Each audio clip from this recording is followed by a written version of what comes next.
but this time it's in the round of 16. Hello, everyone, and welcome to Bet365 for the win. A beautiful home for the beautiful game. Annie Petrullo, Oliver Platt, Amy Walsh with you. Christian Jack's going to be joining us a little later on in the show. He has Joshua Cloak with him. We're also going to hear from Kyle Becker, former national team player. And as we know, he is a stalwart in the CPL with Forge FC. He is a champion. He's going to give us his thoughts on Stefan Eustaquio and perhaps what he thinks Canada should do against Morocco. So this is the game we were all watching last night, Netherlands, Morocco. This was going to be the opponent, and no goal until the 72nd minute. Gakpo would get that for Netherlands, put the Dutch up 1-0. But then in the 90+1, Diop would tie things up for Morocco. This one would go the distance, everybody. It would go to penalties. And here is a crazy stat. You just saw him right there. Goalkeeper for Morocco, Yassine Bounou. Only 4 of the last 12 penalties against him have actually been converted. He has saved 5 of them. 3 of them have been off the mark. So great goalkeeping there as well. So yeah, it's Canada, Morocco, Saturday, July 4th, 1 p.m. ET. Our show will follow that at 5 Eastern. We'll have some post-game reaction. But we also know that Canada's head coach, Jesse Marsch, after that game as well, that win in South Africa, he's like, I'm making my way to that game. I'm going to go watch Netherlands, Morocco live. So Amy, how do you think Jesse Marsch is feeling after watching that, watching the intensity of Morocco as well, staying in it right until the very end, pulling off the win? Do you think Marsch's anxiety is a little high right now? I think it was probably exactly as he expected. Anxiety, maybe a little bit more, but I think he saw in person a team that was high quality. They were dominant. They had control of the match, especially when the Dutch decided to sit back. But the good thing, and what Jesse Marsch is feeling very high on, is the fact that this match went to 120 minutes, extra time, and then into penalties. So that's physically and mentally demanding. But to your question about Canada, can they match this intensity that we saw in the round of 32 match, which could have very well been a semifinal in any other World Cup? That's what it offered. But I think Canada can. But can they match their quality? And can Canada sustain that type of intensity? That's a little bit different. So, but the principles that we saw with Morocco and this intensive, aggressive style are akin to the foundational tenets of Marsch's very own system: athletic, aggressive, physical, pacey. And the Dutch figured it out with a really combative approach until they sat back, as I mentioned, and allowed Morocco to dictate completely. But I think inspiration might also lie in like the caginess, the cynicism that we saw with Paraguay slaying a giant versus Germany. But the reality of this fixture, and Ollie, you can speak to this as well, it's a knockout match. Anything can happen in knockout football. And with everything on the line, can Canada be suffocating and aggressive, but also belligerent and organized, and absorb that pressure, gain power, and then apply it and pick their spots, be it pressure or going quick and vertical on the counterattack? I think that's where the keys to the match lie. Yeah, I agree with that. And Canada, look, they've got a chance. They're here for a reason. You certainly don't write them off. But I think this is going to be an incredibly difficult game. Like, I love this Morocco team. I won't love them on Saturday, but the rest of the time, I've really enjoyed watching them at this tournament. And I think if they do get the edge over Canada, you know, in this game, obviously you'd expect them to play France next, which will be a massive test, but you wouldn't rule them out. I think they're that good. This may not be like a traditional powerhouse, obviously, that's won a World Cup or been deep on many occasions before 2022. But now that this is a top 10 team in the world for me, I don't think there's much doubt about that with the quality they've got at all positions. Like Amy touched on, they're fast, they're athletic, but they've also got some brilliant technical players, you know, players who are crafty in tight spaces, more powerful players in open spaces with great quality, you know, striking the ball. Defensively, they're strong. You know, they've got dynamic players from every single position. They're deep. This is going to be, you know, maybe not quite as tough as it can get at the World Cup, because that's France, that's Argentina still, but it's not far off. Like, I think people need to really understand how good this Morocco team is. So just a massive task in front of Canada this weekend. Well, somebody who saw this growth even with them on the world stage, I remember coming out of the World Cup 2022, was John Herdman. And he said the Canadian national team, if anything, he wanted them to aspire to be like Morocco. And he pointed to their World Cups in the past where they too struggled, either didn't qualify, couldn't get out of the group, but use that experience to their advantage, create their identity. And then, of course, as we know, 2022, fourth place. And here they are once again, round of 16. So having said that, how do you even approach this, Ollie, against a team like Morocco? Do you just continue playing Marsh ball? Does he have to make any kind of tactical adjustments with other teams that we've also seen so far in this World Cup doing that when they know they're going up against a powerhouse?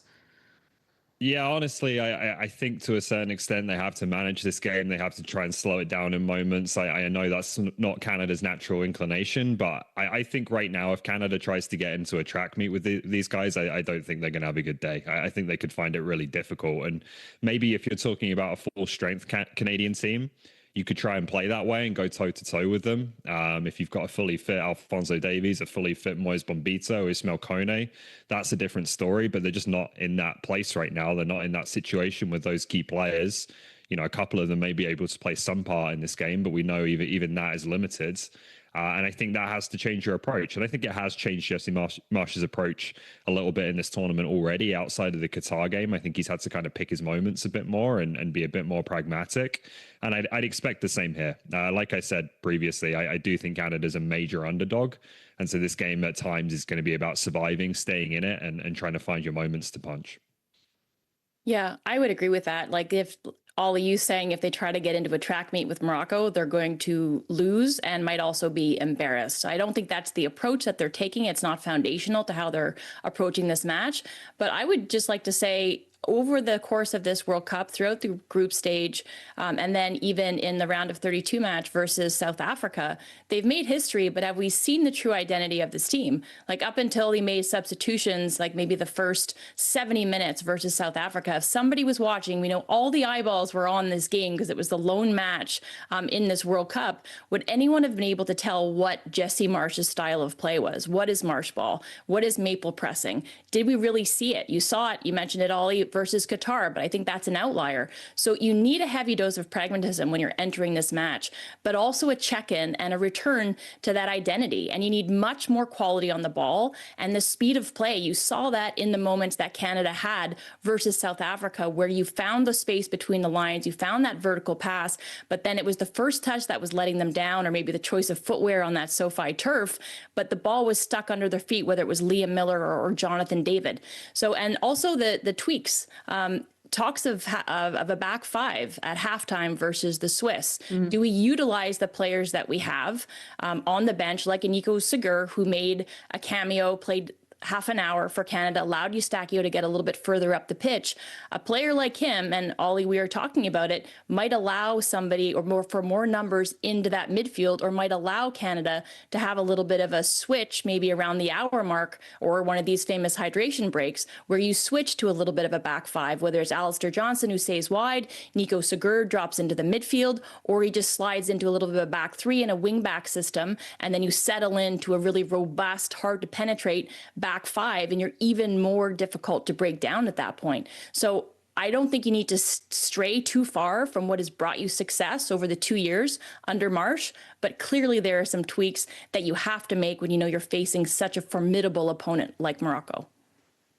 And I think that's another reason why Jesse Marsh gets asked about that a lot, because I don't think we've really seen a lot of tweaks either in the past, which I think when Jesse Marsh had said five at the back against Switzerland, everyone kind of went, well, how often do you do that? Like, it was just a little strange. We don't see it. So yes, you want to be true to your identity, but you also want to adjust to the opponent, because while Canada has so much momentum, they truly do. Inspiration, as we mentioned, all of these history things that they're check marking. Morocco have lost just 2 matches in their last 57. They're on a 32 unbeaten streak. That's just to put some things into perspective here. But let's look back a little bit, right? 2022, when they faced Morocco group stage, there was a little bit of, oh no, because Morocco did strike in the 4th minute. They got the goal. Ended up going up 2-0, but Sam Adekugbe B ended up forcing an own goal just before half, so it was 2-1. And then Atiba Hutchinson had this brilliant header off a corner that goes off the crossbar. Looked like a moment that, you know, they were going to tie things up here in Canada. At that time, we're looking for their first ever point at the World Cup. 59% was the possession for the Canadians in that game, Amy. So despite the loss, when you look at the scoreline, when you look at the fact that, you know, Canada did possess a lot of the ball, unfortunately, of their 5 shots, not one was on target. But do you take some of these metrics and go, hold on a second, they're also better than they were 4 years ago, and they can probably hang here a little bit better? Yeah, the last 2 things in your sentence, not the first. Like, I think they've really improved, but I'm not relying on the metrics from 4 years ago because Canada has evolved so much. There's only 5 starters from that team that remain with Jesse Marsh's squad at this year's World Cup. And Morocco have evolved leaps and bounds from a dark horse back then to, as Ollie alluded to one of the heavyweights in world football that other teams have to contend with. But I think what you can pull from that is the goals conceded was an absolute howler from Borjan. It was a giveaway on the first, and the other one was a ball over the top. So we've improved with our depth, as well as the pace at the back and the cover that a burner like Moise Bombito will be able to provide. And I think that Canada can be inspired by the way that Morocco played back then, where they were willing and able to control games without the ball. So that's part of the success, I think, versus this really tough Moroccan side, is understand what you're about, what's in front of you, eyes wide open, and then try to control the match when you're out of possession and hit them on the break and try to find those gaps, whether it's mental or actual seams in a back line that you can exploit. Yeah, that's a good point. They might actually learn more from Morocco from themselves in terms of their approach at that time. Like, it again, I think people need to understand this is a completely different Morocco team from 4 years ago. As good a tournament as that was for them going to the semi-finals, they might not get back there this time because, again, they're probably going to have to go through France. But this is a much more talented team. Like, particularly going forward, there's far more in terms of attacking weapons, difference makers. That was a team that really ground its way through the tournament and took a couple of big upsets on the way by playing in that fashion. Let's hope Canada can take something from that. But Morocco as a team, and you know, they even though they were 2-0 up in 20 minutes or so in that game, I think they're a much more dangerous opposition this time around. All right, well, it was an off day for the Canadians, but Christian Jack still kept himself busy. He caught up with the Athletics' Joshua Cloak. Christian Jack alongside my friend Joshua Cloak from The Athletic. Great to see you. How are you, bud? I'm great. We've come inside because we're soft, but also outside is horrendously hot here in Houston. Canada did train today, but they closed us out. They closed us from the media. We'll get to check it tomorrow. So we thought, good time for a little reflection phase. You've been on the road a long time, so have I. So have you, yeah. Last day June. It feels like months. It doesn't feel like weeks. It does genuinely feel. I mean, I guess we started literally Charlotte. Last month. That's right. It's true. What about this entire experience have you found yourself as you reflect the biggest stories? Like, what have you kind of, as a storyteller on The Athletic, mainly been focusing on? I mean, first of all, I appreciate you asking. And like, I think what has stuck out to me is just how many layers there are to this team, right? Like, I think when the World Cup started, or when people started talking about the World Cup in Canada, it was, is Alphonso Davies going to play? Is Jonathan David going to score? But I think what's been really interesting to me is being able to pick away at stuff like his team suffered a lot of injuries, and I got to sit down with the entire medical staff and understand literally in their treatment room, how do you bring Moise Bombito back to life? What do you have to do with Alphonso Davies? What did it look like on the ground when Ismail Kone got hurt? That was a story that I was really proud of. Piece, yeah. I really enjoyed, and this is something I've been picking away at for a while, and like, you know, that I love to get to know these guys off the pitch, understanding Mafia, the game of Mafia, which I didn't know about. Did you know about Mafia? Absolutely not. Did you play it as a kid? Or? Absolutely not. So it's like the kind of guy. I don't know. I'm more of a championship manager kind of guy. You are, yeah. No, you're right. It's I guess the way to describe it is it's a social deduction card game in which this team, the men's national team, this is their game that they play every day when they're in camp, after dinner, and this is their bonding experience. And it's a game that basically allows people to show their personalities, because you are trying to deduce after your eyes have been closed, essentially who's a killer, who is not. And that sounds very violent, but it's a fun card game, and I think some people back home will understand the game and will have played the game. But this is just a fascinating way for me to understand how these players interact as people. Yeah. There's so many layers to what goes on in a World Cup, right? We see the 90 minutes sometimes, and we dissect all the pieces of the 90 minutes. But getting this ship out to sea has been huge and a really, lengthy experience for this team. And I think you and I, and a very small pool of reporters and journalists have seen that happen. And now that we're here, it's great to see them get success because we, whether it's the medical staff, whether it's the PR staff, whether it's the photographers, everybody's kind of pulling in the same direction with this team, and I think they're they all deserve some credit right now. Yeah, that's what we're kind of all doing. I mean, I often describe it as, the World Cup. As jurors, you get to see like that 90 minutes of evidence, and then the country watches it, and then the rest of it, you go away and you deliberate, and then we got to tell those stories while they're not in court, or so to speak. Shows how I love my card games, by the way. Shows how disconnected I am to that story, though, because I actually thought Mafia was like a video game. So shows how much I know. What about we have a great audience on One Soccer watching this. Obviously, TSN have been brilliant at this as well. What about your connections to your readers? Like, what have you noticed the appetite across not just Canada but all the world for Canadian stories? I think the audience has grown.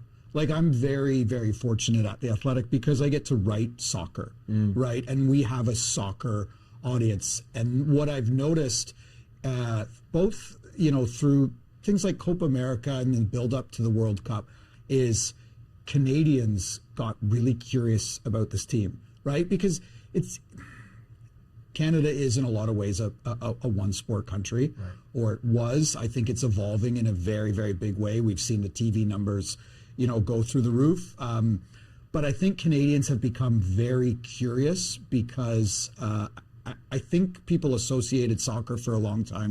Well, that's the sport that like my kids play. And then it kind of like stops there, right? But I think what we're seeing now are Canadians going, oh, well, after, 2 generations essentially of soccer being the most played team sport among kids, now we're seeing what that looks like, what that growth and development looks like. And so, like, I've noticed the audience really, really increase, and I've noticed some crossover with hockey.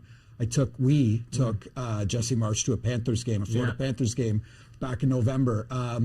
And I kind of I was sitting beside Jesse and we were talking about, the way the Florida Panthers play and how aggressive they play. And you could see his wheels turning and you could see how excited he got about the Florida Panthers forechecking. And you could see him saying, that's how I want Canada to play. And I wrote about that. And I noticed and I took him down to meet Paul Maurice after, and I wrote about kind of the information they shared and just how at ease Jesse was with, one of the best modern coaches in the game. And I think a lot of hockey readers latched onto that. And I think a lot of people are just looking for like this thing, the World Cup can feel so intimidating, I think, to a lot of outsiders. For sure. How do I get in? And hockey is a way for a lot of Canadians to get in. Yeah, it's been brilliant to see the connection. Obviously, the hockey players coming to the games. I think Nathan Celebrini was one of the games. Conor McDavid was one of the games as well. And it's all the world is talking about right now when it comes to sport. Let's be honest. Everything is morphed from this as well, which is great. And you can see so many people connecting to that. Josh and I return to training tomorrow, which all the days bleed into one, but I believe it's Wednesday. But what I don't definitely not misunderstand is tomorrow's Canada Day.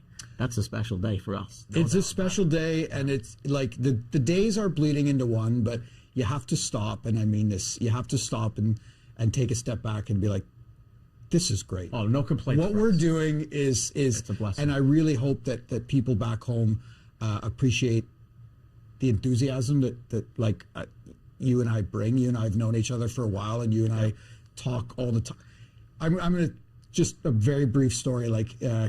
KJ and I had a moment after the win against South Africa in the mix zone where we just kind of looked at each other. We didn't have to say anything, but I think we knew, like, we've watched a lot of bad games and a lot of, not necessarily with Canada, but we've just watched a lot of meaningless games, and we felt in that moment we were covering and part of the biggest story in the country.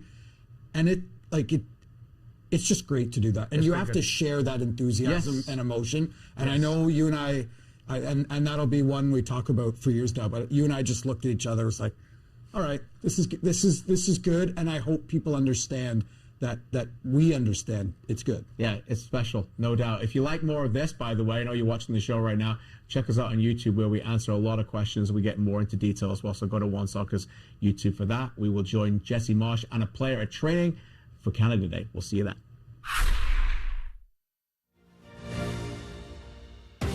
Well, you know what else is returning shortly? That is the TELUS Canadian Championship. They're into the quarterfinal leg, and leg one will begin July 8th. So there are your matchups. We'll see who will be crowned national champion for 2026. And coming up a little later in the show, you see Forge is there. Kyle Becker will be joining us. But we're also going to go through the other round of 32 games that were played today. Ivory Coast took on Norway, and it was France versus Sweden. We'll break those down next on Bet365 for the win. For the Win on One Soccer is presented by Bet365. The game isn't over yet, but Gary just got paid with Bet365's early payout when his team went up 2 goals. Now, Gary can't stop celebrating. And honestly, we're not even sure he knows how. Or forever hold it.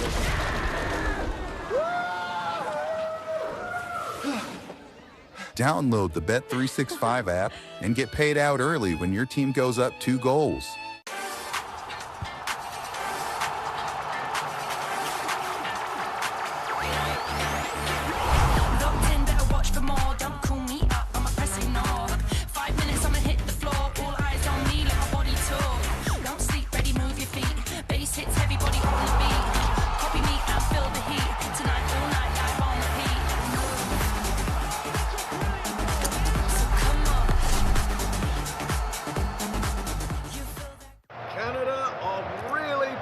Here.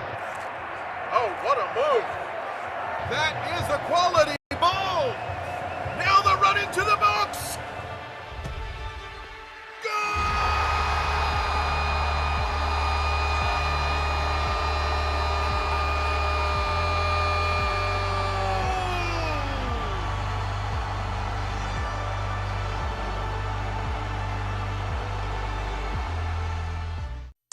We were there for your first game together. The day you taught him the rules and the answer for every question. We've been there for the good times and a few moments we don't talk about. And now, Who won the most Canadian Classics? it's a passion you can share. And we're just happy we could be there. 20 years, and we're still growing. Together. For the Win on One Soccer is presented by Bet365. Well, welcome back to the show. Another knockout game, this one featuring Norway and Ivory Coast. You know, the last time Norway was in the World Cup, you have to go back to 1998. They ended up making the round of 16, and guess what? They're going back. Erling Haaland gets the late goal, 86th minute. That's the winner. 2-1 the final. So Norway does move on. We continue to see the big Viking in this one. He's been kind of funny if you've been following him on social media as well. Who doesn't want more Erling Haaland? But it's also been crazy, these round of 32s, how many we've been seeing late goals win it for teams, or it has to go to pens. So we've definitely been getting some entertainment here. There's a look. So Brazil as well, by the way, remember they had to get that goal at the death to beat Japan 2-1. They move on. So there's your matchup in that bracket. That is the opposite side of what Canada is in. What did you make of that one, Amy, and the fact that we do continue to see Erling Haaland?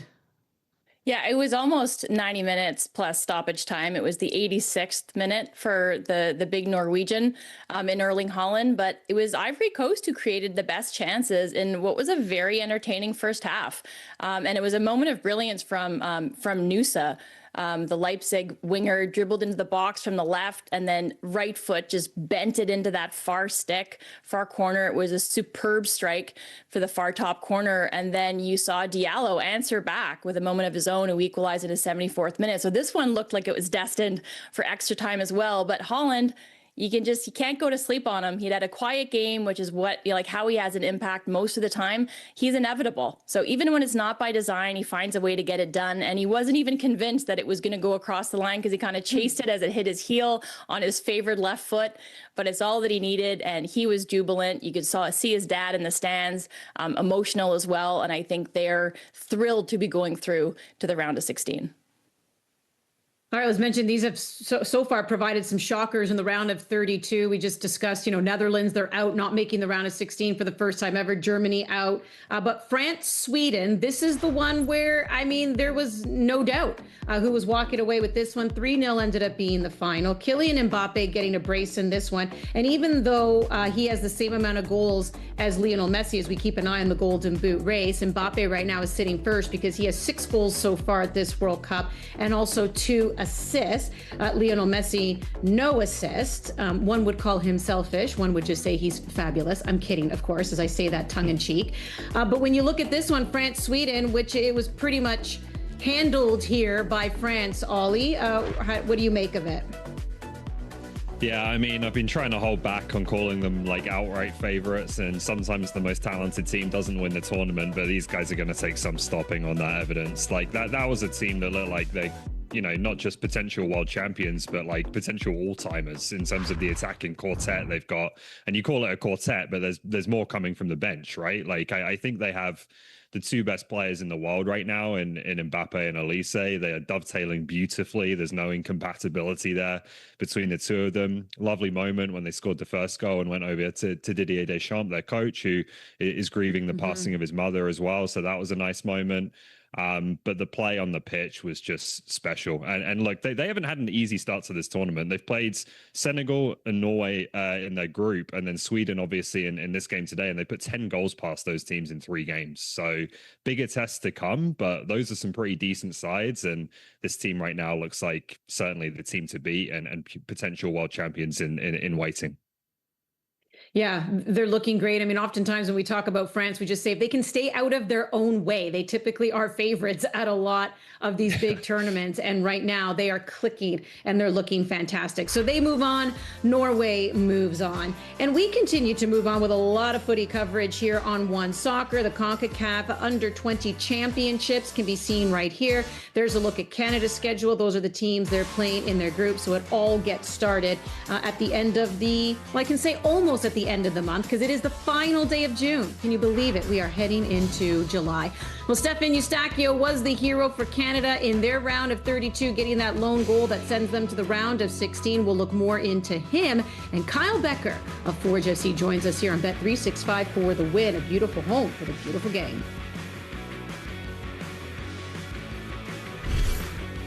For the Win on One Soccer is brought to you by General Mills. For the Win on One Soccer is brought to you by Turkey Farmers of Canada.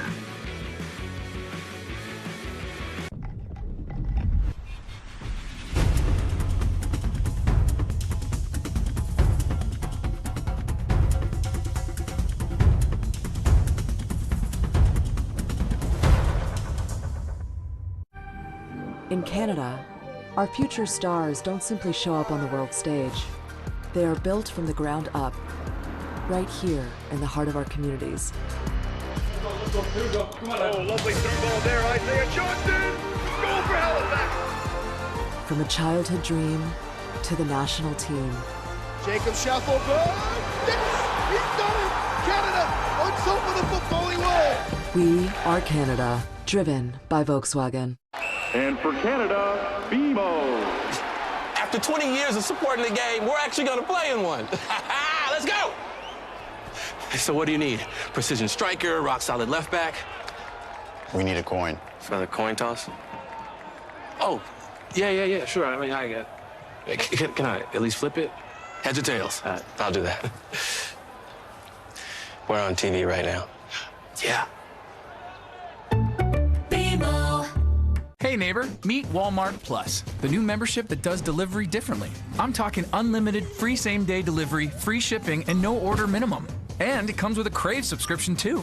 Yeah, it's like a 2-for-1. Try it free for 30 days. Walmart Plus.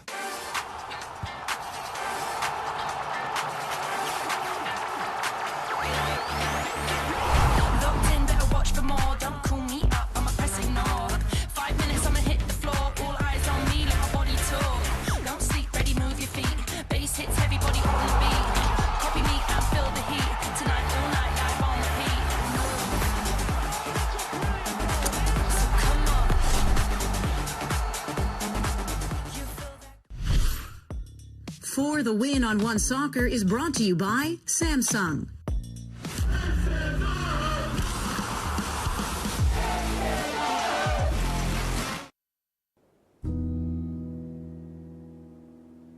When it was all over, there sat the most revered figure in Canada's locker room, and the magnitude of the moment actually hit.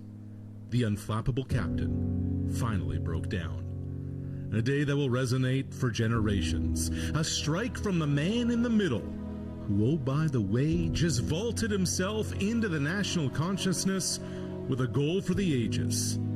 But all Stefan Eustaquio could do was sit and shake and reflect on it all, and wonder how these last 4 years have provided him grand joys, such anguish, tremendous reflection, and now an opportunity nobody dreamed possible.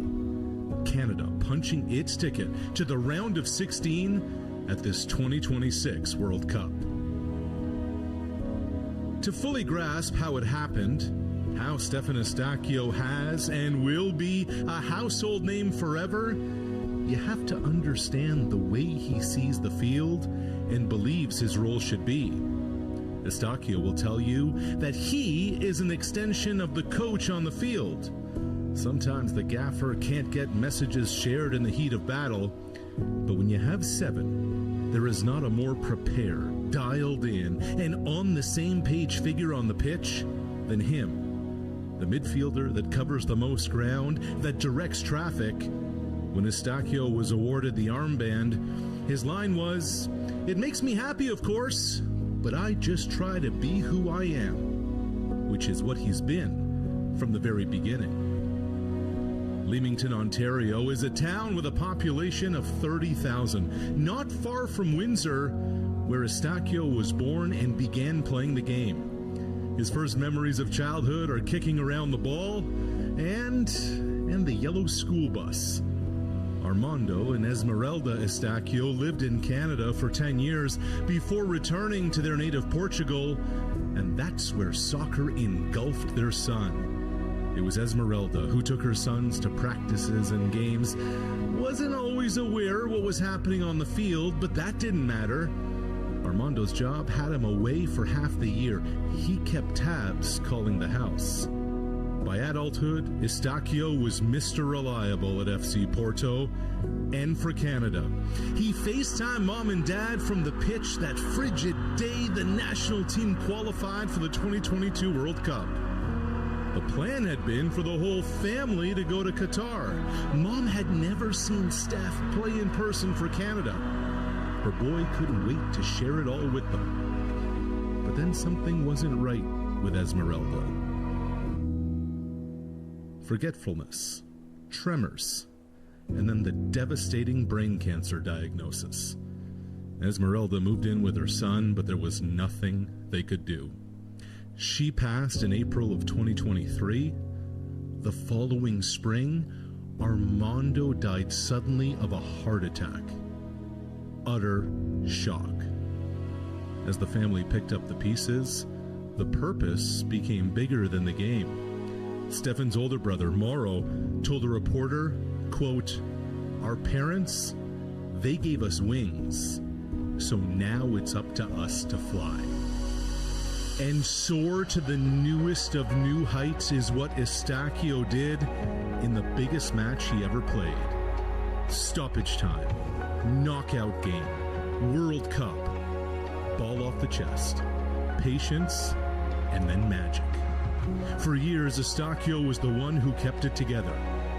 Life, family, tragedy, the game. Until Sunday. Until Sunday in that locker room in Los Angeles. It all hit at once. A win for Canada. A win for the Eustaquio family. And from one great midfielder to another, CPL midfield legend and also almost 20 games with the Canadian national team, Kyle Becker joining us now here on Bet365 for the win. Let's continue the conversation on Stefan Eustaquio and just maybe kind of give us your scouting report and how important he is in that middle of the pitch for Canada. Yeah, I think we've seen it time and time again. He's definitely one of the leaders in the sense that I think he's one of those players that the coach can rely on to pass on the tactical game plan to everyone else. I think he can break it down in layman's terms. His positional awareness, his tactical awareness, obviously is fantastic on the ball. He reads the game so well. And then he has the little things like the set pieces and all of those things that play such a huge role in how this national team goes about their business. He's clearly one of the first names on the team sheet week in and week out. Every time he plays, guys lean on him for just his experience. I mean, the guy's played in big games. He's played in big competitions time and time again. And then a goal like that, I think, is just a testament to the player he is.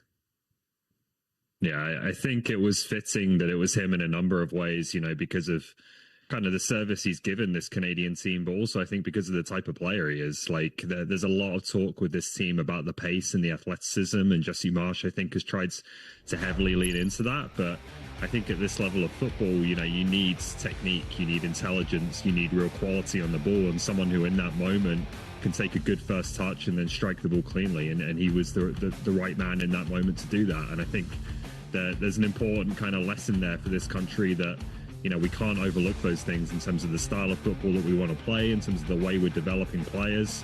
It's great that we've got some fantastic natural athletes, but I think we've got some really good footballers in this country too. And Stefan Eustaquio is right up there with the best of them. We got to make sure we tap into those qualities, because I think at the top level, you can't win without them. I think you guys have basically ticked all the boxes for, why Stefan Eustaquio is so integral to this team. But on a team that looks their best when they're playing high-flying, high-tempo, aggressive football, he's the anchor point. Like, he's the steady hand to all of this. And you saw that when he was inserted versus the Swiss. He just was a calming presence. He brings that composure. And I think the goal just epitomized all of that. But you see him directing. So, like, everything that he lends this team technically and tactically and shepherding everybody around. My favorite pieces are when he looks to like a Taniela Wache who goes over a little bit too easy, where this team looked a bit soft versus the Swiss, and he kind of brings his shoulders up like this and is like, be tougher, be stronger. And he's pointing, to Jonathan David to turn into space, to play quicker. So those are the little things that I really love about Stefan Eustaquio, because it's the communication, it's the leadership piece that he lends this team that's so important to their success. Yeah, I think. Yeah, that's just, sorry, go ahead, Kyle. Jumping in. Yeah, it's just I think what you notice the more and more you watch him, and especially people who've played the game, it's how he reads the game. It's those little things to put him a step ahead. By no means is I think he's the fastest, the biggest guy on the pitch at any given time, but it's how quickly he's reading things, how quickly he's deciphering how teams are pressing, ways to break the press and unlock certain things in any given game. And I think that's what really separates him. Yeah, he's a true leader both on and off the pitch. Even with Canada Soccer releasing some of those behind-the-scenes videos, he's the one that's yapping the most in the locker room as well, trying to get the guys going. And something that's going to be different this time around from the last World Cup, he's going to be playing against Morocco. He didn't play in that group stage game in 2022 because of injury. We saw how different this team looked. So Kyle, now with him in the lineup here, however, Ishmael Kone is the one who is injured and who is out. Who do you see playing with him? Who do you like there? Saliba, Sigur, Chouanier? Who do you think can complement Eustaquio the best? Yeah, I think him and Saliba have sort of the pieces that sort of balance each other out. I think Saliba is very clean on the ball as well. I think he is very technical in those moments, and he can look to get on the ball and grow into a game. But he also has the engine to kind of cover the ground. And I think those two, so far in what we've seen, I think they are the best fit. I know he did get subbed out last game, but I just think it's you go with those two, and I think we have the best chance at covering the ground that is going to be asked for them in this tall task and going up against Morocco. Yeah, listen, it's tough to argue with that. I'm a big fan of Nathan Saliba myself, and whispers I've been hearing about maybe a big move for him from Anderlecht, maybe to a bigger club, but we'll see what happens there.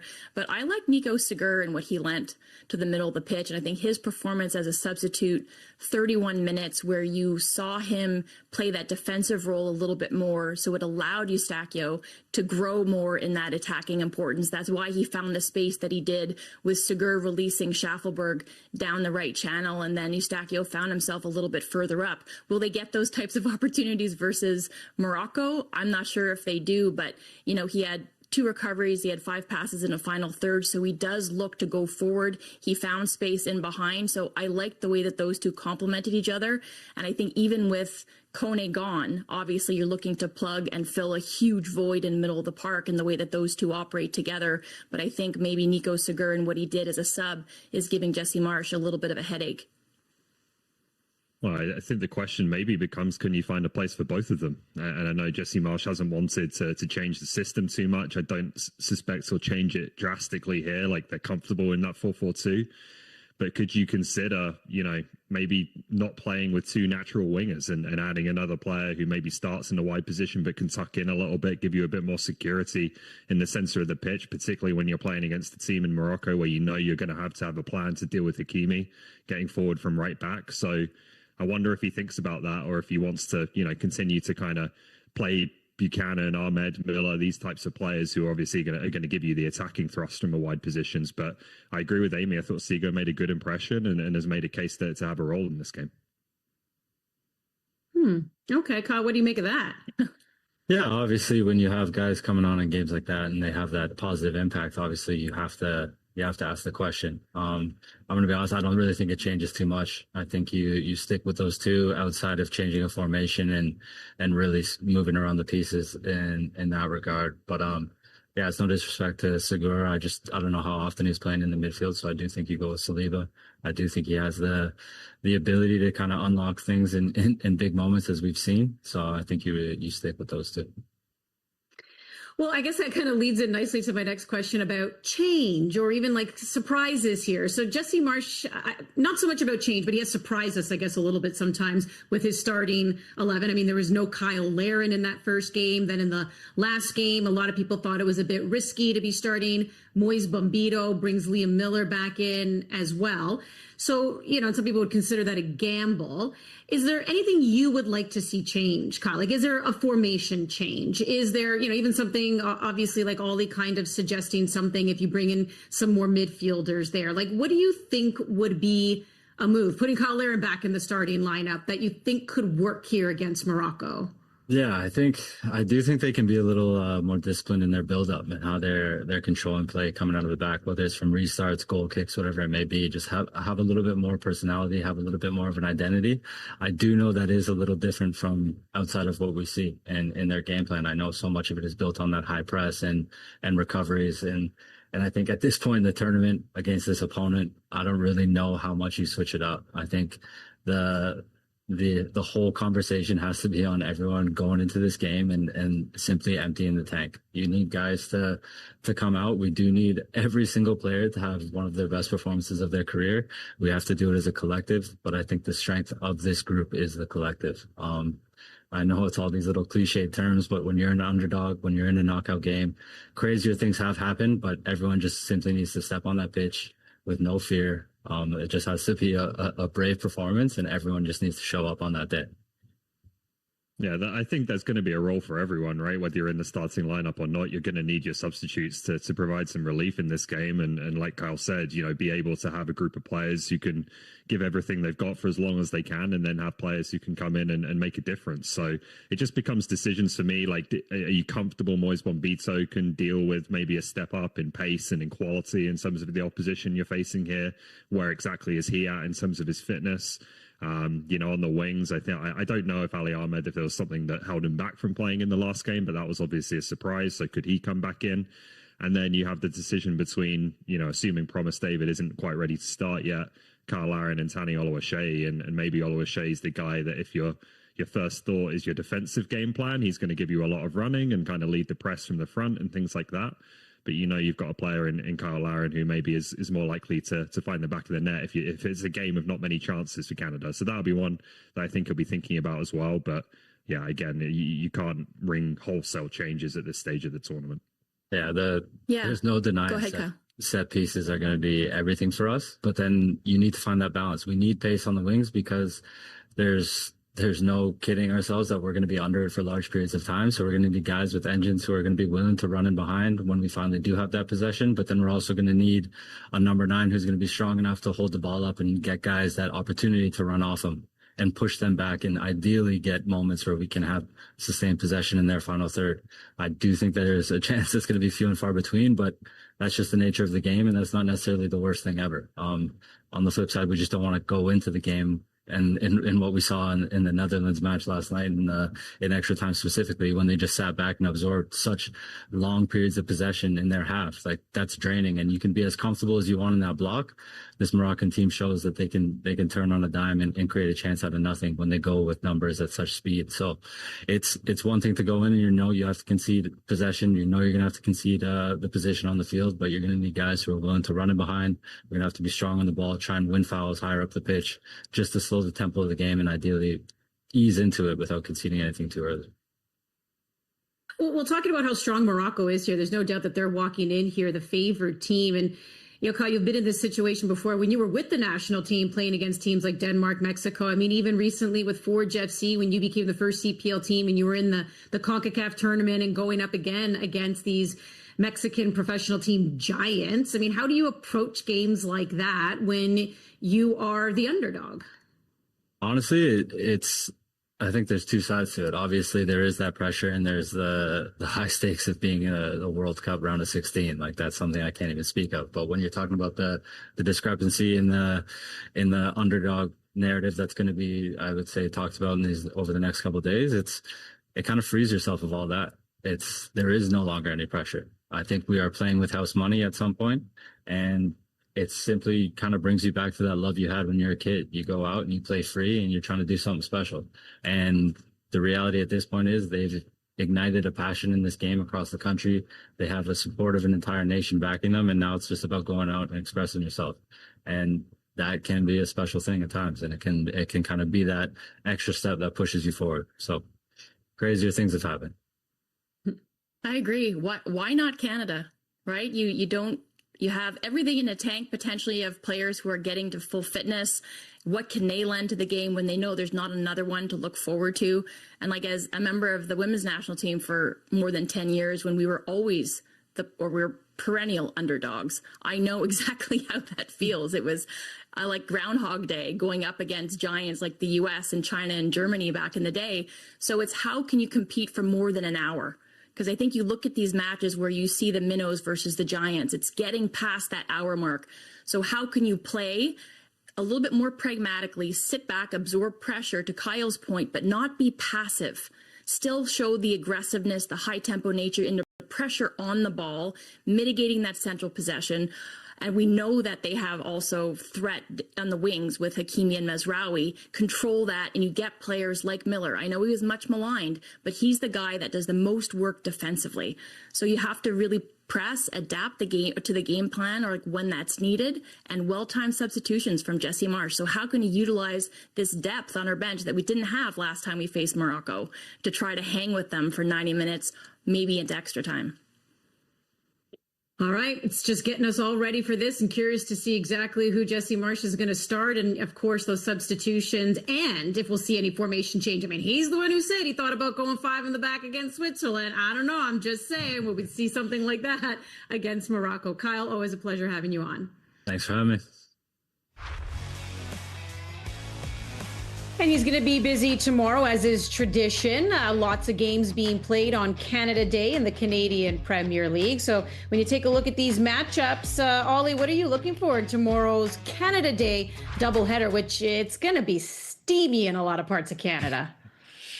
Yeah, that's going to be a talking point for sure going into those matches. But obviously Forge picking up, hoping to pick up where they left off. Cavalry's right on their tail, but they're leading the league once again and setting the pace, and they haven't conceded at home all season long. So I think a Vancouver team that's been pretty good, better than their points total suggests this year, can test that and is starting to find the back of the net a little bit more.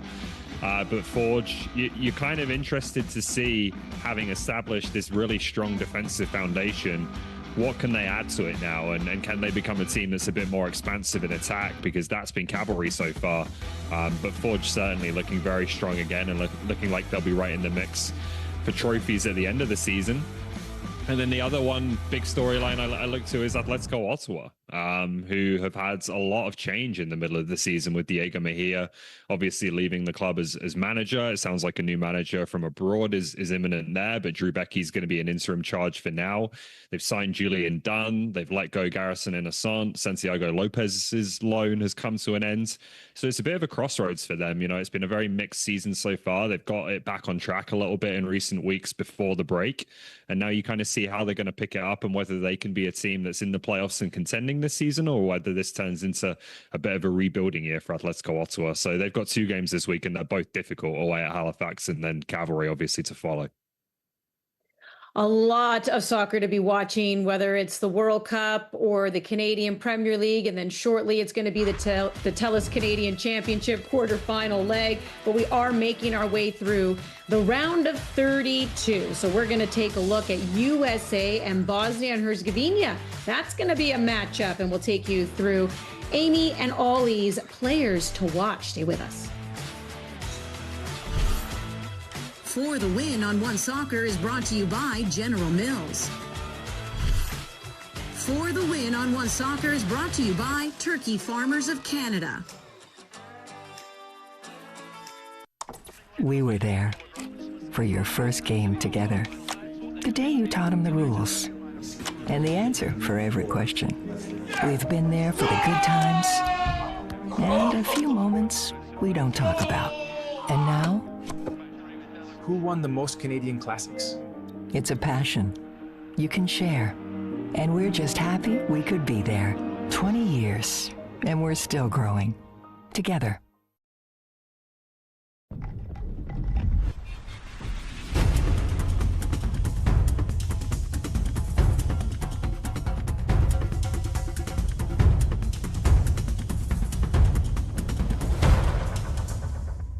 Hey neighbor, meet Walmart Plus, the new membership that does delivery differently.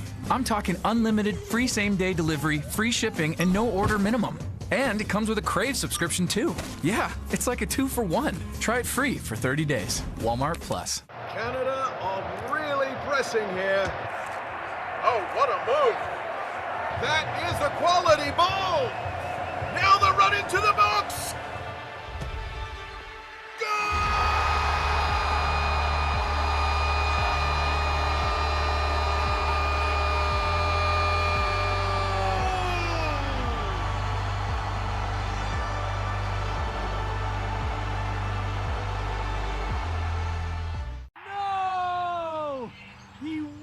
It.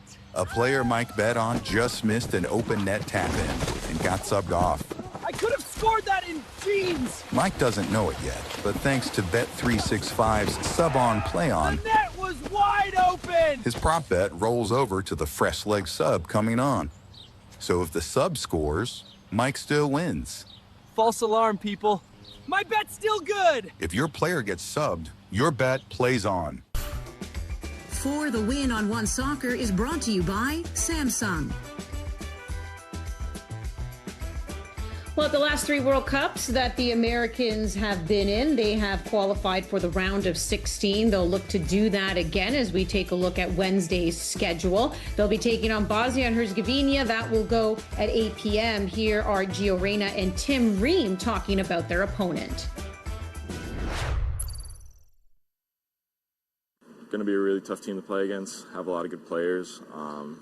Defensively, very, very strong and really good in the air and strong in duels. So not going to be an easy game by any means. We'll keep reviewing film in the next couple of days, and I'm sure the coaches will come up with the best game plan to set us up to have success. But yeah, definitely not taking them lightly. A lot of good players on good teams, and I've shown that this tournament. Honestly, I think that the message doesn't change. You know, yes, okay, you can go home after each game, but what is it that we're willing to do to make sure that that doesn't happen? I think is the message. What lengths are we willing to go to get the outcome that we want? And there's so many different ways that you can say that, but at the end of the day, I think it's about having fun and enjoying where we are and who we are and what we are, embracing everything that that this journey is taking us on, and embracing everything that it's going to throw at us from here on out. All right, Ollie, take us through your Tellus player to watch. Yeah, surprising pick, Captain America, Christian Pulisic. Like, see, sometimes you got to go with the obvious one, right? I think all eyes will be on him, assuming he's fit enough to go from the start. It looks like he will be, having come off the bench against Turkey in that last group game. And the US have been exceptional so far at this tournament, and you won't want to change what's working too much. But Pulisic was part of that opening win in the first game of the tournament and played very well there. So you'd expect him to slot right back in and make a big impact. Well, definitely. I mean, he has been Captain America, and when he missed even a couple of those games in the group stage, obviously they looked good, but you want him in the lineup. All right, Amy, who's your Tellus player to watch?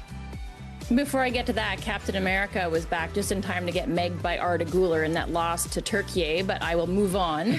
So Edin Dzeko, he's known as the diamond back home due to his importance to this team and what he means, quite frankly, to the nation.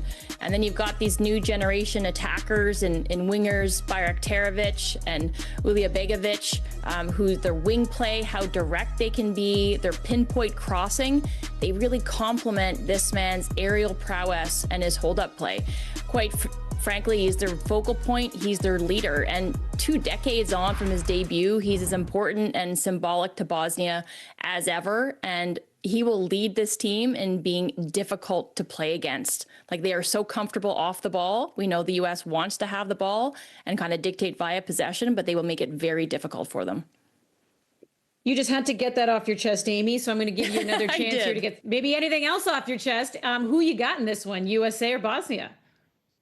Yeah, as much as what I just said, I do believe, I think that the U.S. will just be too strong for Bosnia. And I got them to move on. And I think Pulisic and what he'll be able to lend to this, if he's right where he needs to be, he will be able to play an hour and really contribute to the way that this team ticks along. But I think the way that they set up their strength in the flanks and the extra player in the middle of the park for the U.S. will just overwhelm Bosnia and Herzegovina.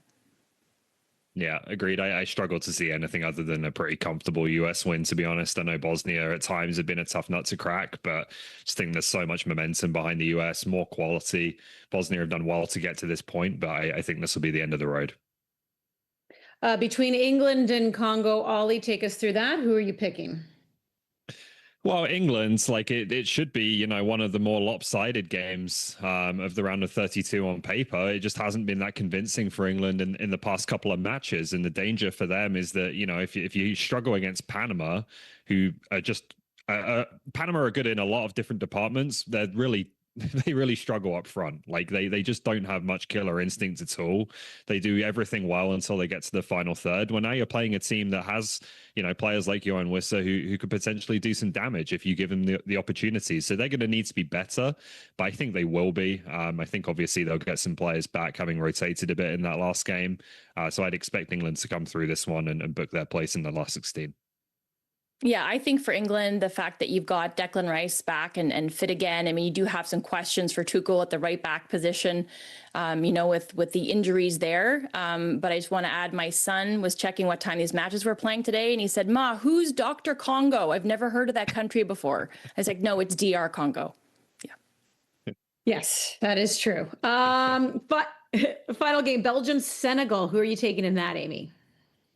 This one, I think you got to give it to Belgium. I think, Kevin De Bruyne, finally, this team opening up. You got Lukaku as well, who hasn't looked as mobile or as fit as we've seen him in the past, but he came to life. And I mean, you can tell that the midfielder in De Bruyne, that his peak years are behind him, but his touch, his brain, his finish, like that never goes. So I think I like them just to eke by Senegal. I think there's upset potential here. I just haven't been that convinced by Belgium. Obviously better in the last group game, but I think Senegal could give them a real tough time here. So this might be the one to look out for in terms of upsets tomorrow. Well, so far we've seen them, and they are exciting. That is for sure. All right, we've got, well, by the way, I'm going to say it early. Happy Canada Day, everyone. Appreciate you tuning in to Bet365 for the win. Amy Walsh, Oliver Platt, I'm Manny Petrillo. See you next time.